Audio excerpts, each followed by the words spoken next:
Улсын ерхий прокурорын газраас прокурорын байгууллагын захиргааны албаны удирдах болон гүйцэтгэх албан тушаалын сул орон тоог нөхөх журамд заасны дагуу прокурорын туслах ажилд нар ажиллах хүсэлтэй иргэдийн сонгон шалгаруулалтыг зохион байгуулдаг. 6 дахь удаагийн сонгон шалгаруулалтыг 2026 оны 1-р сард зохион байгууллаа. Прокурорын байгууллагын туслах ажилтны нөөцийг бүрдүүлэх сонгон шалгаруулалтыг 2022-оос 2025 онд 5 удаа зохион байгуулж 1453 иргэн оролцсоноос 302 иргэнийг туслах ажилтны нөөц бүртгэж өнөөдрийн байдлаар 232 иргэнийг прокурорын туслах ажилтны албан тушаалд тамилсан байна. Журам заасны дагуу 60 болон түүнээс дээш оноо авсан 70 иргэнийг туслах ажилтны нөөцөд бүртгэж прокурорын байгууллагын үйл ажиллагаатай танилцах чиглүүлэх сургалтыг зохион байгуулад байна.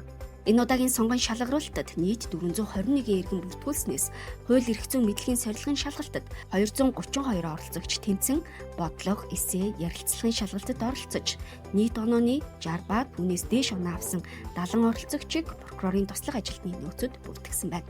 Нөөцөд бүртгэсэн иргэдийн 62.9% нь эмэгтэй, 37.1% нь эрэгтэй бөгөөд 34.3% нь шүүгч, өмгөөлөгчийн туслах болон бусад төрийн байгууллагад ажилладаг, 27.1% нь прокурорын байгууллагын захиргаа үйлчилгээний ажилтан.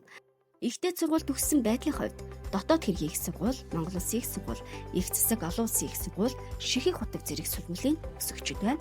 Прокурорын туслах ажилтны нөөцөд бүртгүүлсэн иргэдэд чиглүүлэх сургалтыг зохион байгуулж, прокурорын байгууллагын чиг үүрэг үйл ажиллагааны онцлог, эрх зүйн зохицуулалт, ёс зүйн хэм хэмжээ, дотоод журам, цахим систем, албан хэрэг хөтөлтийн үйл ажиллагаа, туслах ажилтныг гүйцэтгэх үүрэг хариуцлагын талаар мэдээлэл өглөө.